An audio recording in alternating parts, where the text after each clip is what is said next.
Well, the Orange Blossom Classic is a South Florida tradition, not just for football fans, but also for families. The annual event pits teams from historically black colleges and universities against each other for a showdown that's ultimately settled on the gridiron and brings with it a show of black excellence, both on and off the field.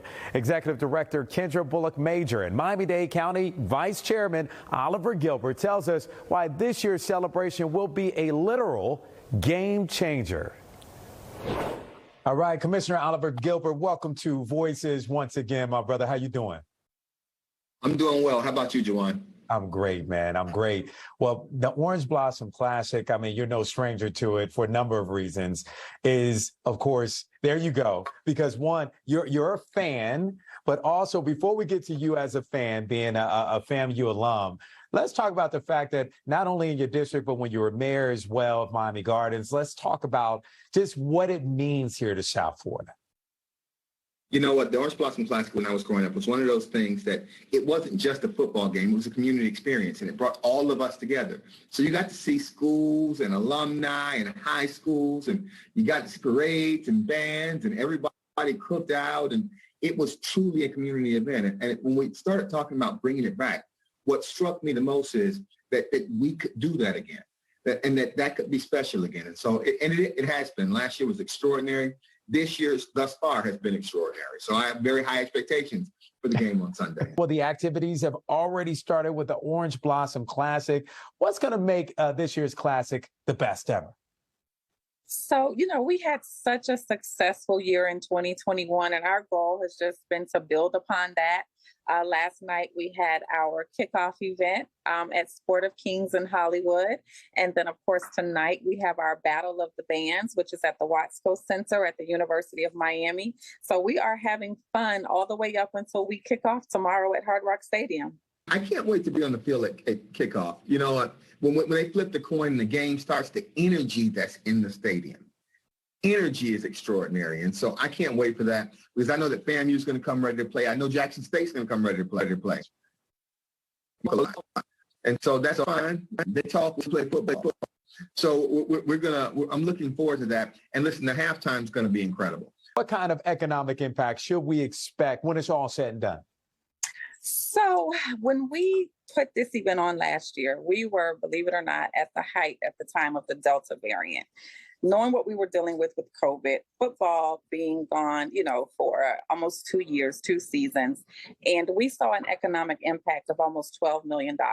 And that was in the midst of all of that. So just knowing that we're bringing in out of state individuals, we're filling up hotels, I definitely believe that we're going to exceed that $12 million economic impact. And it doesn't just help, our community, but it helps, people individually. It helps our small businesses. We make sure that we have an intentional effort in putting out information about, small businesses that people, everything from barber services to hair services to catering services. So I think we're definitely going to exceed that $12 million impact this year. And last year was extraordinary. This year, thus far, has been extraordinary. So I have very high expectations for the game on Sunday. And what do you think over the years? I mean, just like you said, you're talking about the history. What do you think over the years and how far it's come? Now you see that the love is finally getting the HB, not only from the HBCU, but just period, from ESPN and everything else and the NCAA. What do you think about what you're witnessing now? Well, I think it's about time, right? But a lot of it is us. So we understand. We have a greater understanding of who we are, the value of our voices, the value of the money that we bring to communities, the value of us coming together, us touching and agreeing and saying, hey, this is important to us.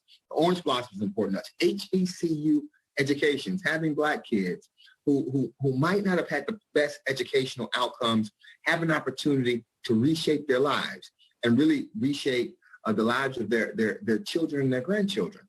But what impact will this high-profile game have on the HBCU athletic programs and academic programs?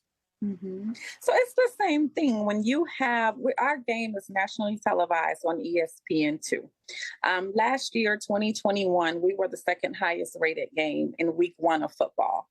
And that's big. So what it does again is it really shines a light. It puts this game on a national stage. It puts Miami-Dade County, the city of Miami Gardens, South Florida, on a national stage. And then what we've seen in this last year, people have talked about, oh my gosh, there are like housing issues at universities and things like that. But that's really, it's not a good thing, but it's a positive thing in the sense of the reason that a lot of these issues are happening is because we are seeing an increase in enrollment at our HBCUs because we are spotlighting and highlighting them on the national stage. So from an academic perspective, from an athletic perspective, people are going to HBCUs. Well, Commissioner, I want to ask you your prediction now. The game is tomorrow. Your prediction, who's gonna win the game in itself? The game between Jack. Now, hey, you got Prime as coach. Coach Prime against FAMU. Your prediction. Well, let's just be clear. We're going to have a good game. But I predict as the sun rises, as the seas go in and out with the tides, as wind blows, as the desert is hot, FAMU is going to win this game. I heard that. You almost won last year, by the way. Yeah. It was a very close game last year. Yeah. I heard that. Will there ever be a time, for instance, when it's just 2 HBCU teams who aren't necessarily from Florida? I wouldn't say 2 teams not from Florida. No, I mean, we're in South Florida. The original Orange Blossom Classic, the history of the Orange Blossom Classic was Florida A&M University. So I don't know if we could have the OBC without FAMU. I will say that we will definitely, what goes into deciding this is, of course, attendance and what's attractive. Sure. People often think, oh, well, they must have gone to Jackson State or went to Jackson State as the opponent because of Deion Sanders. In actuality, Jackson State has led the attendance in the FCS for many, many years. So when we look at putting a matchup together, we definitely want Florida A&M because they have their largest concentration of alumni here in South Florida. They're right here in the state, and they are our largest HBCU. And then you pull in a Jackson State. And one thing I always say about FAMU is whether they're 1-10 or 10-1, they're going to get you at least 17,000 people.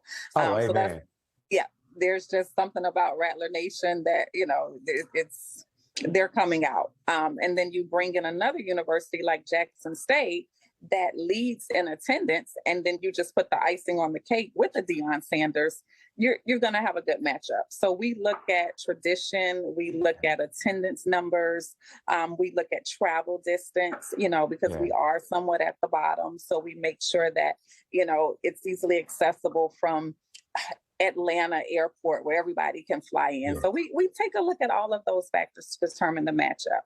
But I think it's safe to say FAMU will be around for a while. That's right. I know all the Rattlers out there looking at me like, are you crazy? We always going to be playing at Orange Blossom. Jawan, why would you say that? And no doubt it was just a question. I just had a question, wanted to know, I'm sure some Howard folks out there. I answered it right. You did. Yeah.